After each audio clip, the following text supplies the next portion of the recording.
నిఘా తెలుగు టీవీకి స్వాగతం. ఆహారమే ఔషధం అని మన పెద్దలు చెప్పారని, కానీ నేడు అదే ఆహారం విషంగా మారుతున్న పరిస్థితిని మనం చూస్తున్నామని, లాభార్జనే లక్ష్యంగా బియ్యంతో రాళ్లు కలపడం నుండి ప్రారంభమైన కల్తీ నేడు పవిత్ర ప్రసాదం వరకు చేకూరిందని ఎమ్మెల్యే గల్లా మాధవి ఆవేదన వ్యక్తం చేశారు. ఈ కల్తీ కారణంగా ప్రజల జీర్ణ వ్యవస్థ, నాడీ వ్యవస్థ తీవ్రంగా దెబ్బతినడమే కాకుండా క్యాన్సర్ వంటి ప్రాణాంతక వ్యాధులకు కూడా కారణమవుతుందని పేర్కొన్నారు. కల్తీకి పాల్పడుతున్న వారిపై కఠిన చర్యలు లేకపోవడం, సమర్థవంతమైన తనిఖీ వ్యవస్థ లేకపోవడం వల్ల ఆహార కల్తీ విచ్చలవిడిగా పెరుగుతుందని అన్నారు.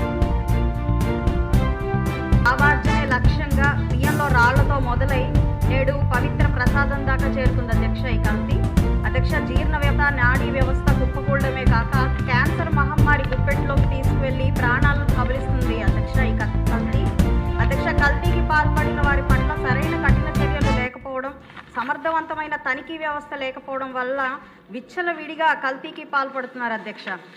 2014-19లో ఫుడ్ సేఫ్టీ ఇండెక్స్ ప్రకారం విభజిత ఆంధ్రప్రదేశ్ 100 పాయింట్లకు 47 పాయింట్లతో 10వ స్థానంలో ఉన్న పరిస్థితి అధ్యక్ష. ఆ పరిస్థితిని గమనించి గౌరవ చంద్రబాబు నాయుడు గారు కల్తీపై ఉక్కుపాదం మోపాలని ముందు సిబ్బంది కొరత తీర్చడం కోసం 2018లో ఒక జీవో పాస్ చేసి సిబ్బంది నియామకం కోసం చేసింది అధ్యక్ష. అయితే గత అవివేక, అసమర్థ, అహంకార పూరిత ప్రభుత్వం, ప్రజారోగ్యం పట్టని వైసీపీ ప్రభుత్వం ఈ జీవోను చెత్తకుప్పలో వేసింది అధ్యక్ష. తత్కారణంగా 2023 నాటికి ఈ ఫుడ్ సేఫ్టీ ఇండెక్స్ నివేదిక ప్రకారం ఆంధ్రప్రదేశ్ చిట్ట చివరి స్థానానికి చేరుకొని, అంటే 100కి 22 పాయింట్లతో 28వ స్థానానికి పడిపోయింది అధ్యక్ష. ఇప్పుడు మరలా మన ప్రభుత్వం టెస్టింగ్ ల్యాబ్లు ఏర్పాటు చేసి సిబ్బంది నియామకం కొంత చేసి చిట్ట చివరి స్థానం నుండి పైకి వస్తూ క్యాచింగ్ అప్ స్టేట్గా ఎదగడం హర్షణీయం అధ్యక్ష.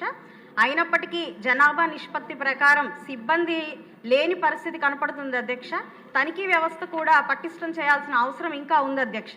విచ్చలవిడి ఆహార విక్రయ కేంద్రాలు మీద దృష్టి సారించాల్సిన అవసరం ఉంది అధ్యక్ష. నియంత్రణ లేక హోటల్స్, చిరుతిళ్ల బండ్లు వెలుస్తున్నాయి అధ్యక్ష. FSSAI అగ్మార్కులు ఉన్న సరుకులపై కొంత ప్రజలకు అవగాహన ఉన్నప్పటికీ హోటల్లో తమ ప్లేట్లలో వడ్డించబడే ఈ ఆహారం కంటికింపుగా, ముక్కుకు హాయిగా, పంటికి కమ్మగా ఉంటే చాలు అనుకునే ఆలోచన మారాలి అధ్యక్ష. ఇందుకు అనేక అవగాహన కార్యక్రమాలు చేపట్టాలి అధ్యక్ష. ఇది ఎన్నో సమస్యల్లో ఒక సాధారణ సమస్యగా కాకుండా దీనిని అప్కమింగ్ డిజాస్టర్గా, అంటే రాబోయే ప్రాణాంతక విపత్తుగా దీన్ని గుర్తించి కల్తీ పట్ల, శిక్షల పట్ల కఠినమైన నిర్ణయాలు తీసుకోవాల్సిందిగా గౌరవ వైద్య ఆరోగ్య శాఖ మంత్రివర్యులు కోరుతున్నాను అధ్యక్ష. గల్లా మాధవి గారు అడిగిన మొదటి రెండో ప్రశ్నలకు సమాధానం. రాష్ట్రంలో ఆహార వ్యాపార నిర్వాహకుల నమోదుతో